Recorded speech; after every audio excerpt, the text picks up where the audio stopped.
Education support চ্যানেলে সবাইকে স্বাগত। আশা করি সবাই ভালো আছো।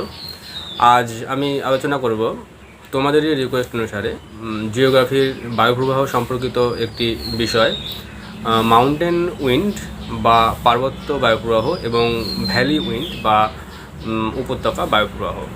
তো মূল বিষয়ে যাওয়ার আগে বলি, ভিডিওটি যদি ভালো লাগে অবশ্যই লাইক ও শেয়ার করবে। তো চলো শুরু করি আজকের বিষয়। আজকের বিষয়ে যে দুটি বায়ুর কথা বলা হয়েছে সেটি প্রবাহিত হয় পার্বত্য অঞ্চলে এক, আর প্রবাহের সময় একটি দিনে রাতে। এবার বলি কখন কোন বায়ু প্রবাহিত হয়। ভ্যালি উইন্ড, যেটাকে আমরা বলতে পারি উপত্যকা বায়ু, সেটি প্রবাহিত হয় দিনের বেলা। আর মাউন্টেন উইন্ড বা যেটাকে আমরা বলি পার্বত্য বায়ু প্রবাহ, সেটি প্রবাহিত হয় রাতের বেলা। এই দুটি বিষয় মনে রাখার ক্ষেত্রে কিছুটা অসুবিধা হতে পারে, সেভাবে মনে রাখার কোনো প্রয়োজন এটাতে নেই।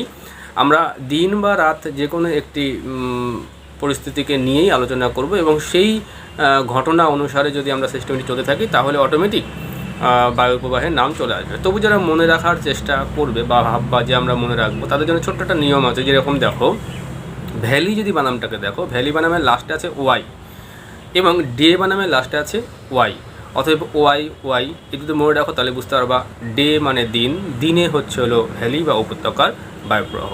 বাকি থাকলো তাহলে নাইট, এটাও মনে রাখতে পারো। মাউন্টেন লাস্টে আছে এন, আর নাইটের প্রথমেই আছে এন, তাহলে এন থাকলো। তবে নাইটে মাউন্টেন আর ডেতে হচ্ছে হলো ভ্যালি। এবার আমরা চলে যাই মূল বিষয়ে। মূল যে বিষয়ে আমরা আসি সেটা হচ্ছে হলো ভ্যালি উইন্ড ও মাউন্টেন উইন্ড কীভাবে প্রবাহিত হয়। আমি পাশের যে বোর্ডটি রেখেছি সেই বোর্ডের মধ্যে ছবি এঁকে দেখে দেওয়ার চেষ্টা করব। অবশ্যই সেটাকে লক্ষ্য রাখবে, তাহলে বুঝতে আরও সুবিধা হবে। তো দিনের বেলা সূর্য কিরণ, আমরা ডে আলোচনা করি বা দিনের বেলা আলোচনা করি। দিনের বেলা সূর্যের কিরণ উপত্যকার তলদেশ বা পর্বতের ঢালে বেশি পরিমাণে পড়ে আর কি।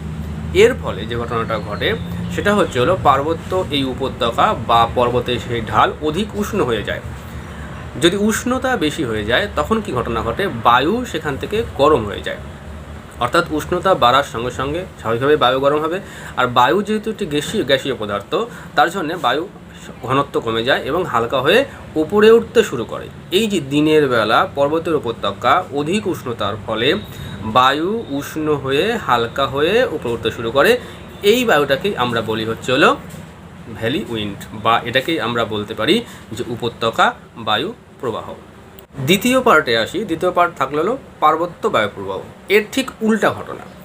রাতের বেলা ভূপৃষ্ঠ তাপ বিকিরণ করা শুরু করে। স্বাভাবিকভাবেই পর্বতের যে উপত্যকা অঞ্চল বা পর্বতের যে ঢাল, সেই ঢালগুলো থেকে তাপ বিকিরণ শুরু করে। তাপ বিকিরণ শুরু করতে গেলে বা শুরু করার ফলে ভূপৃষ্ঠটা বা যে ভূমিভাগ সেটা ঠান্ডা হয়ে যায়। এই ঠান্ডা হওয়ার ফলে তার সংস্পর্শে যে বায়ুগুলো আসে সেই বায়ুটাও ক্রমাগত ঠান্ডা হয়ে যায়। বায়ু ঠান্ডা হওয়া মানে কি, তার ঘনত্ব বেড়ে যায়, সে ভারী হয়ে যায়। আর তখন এই পর্বতের ঢালের সঙ্গে যখন স্পর্শ হচ্ছে তখন ভারী হচ্ছে এবং ধীরে ধীরে পর্বতের ওই ঢাল বরাবর সে নেমে আসছে। তবে এটা নেমে আসছে পর্বতের ঢাল বরাবর উপর থেকে নিচে, মানে মাউন্টেন মানে পর্বতের উপর থেকে নিচে নেমে আসছে। তাই এই বায়ুটার নাম দেওয়া হয়েছে হচ্ছিল পার্বত্য বায়ু বা মাউন্টেন উইন্ড।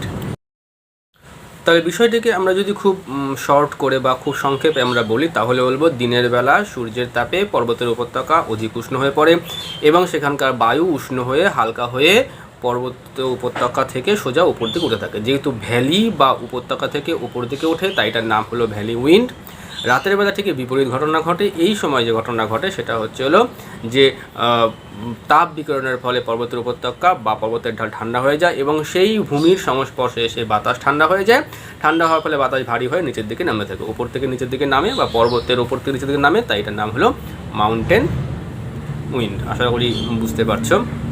আর ছবিগুলো যদি ফলো করে থাকো বা ছবিগুলো দেখো তাহলে বিষয়টা একদম ইজি, কোনো কঠিন এখানে কিচ্ছু নেই।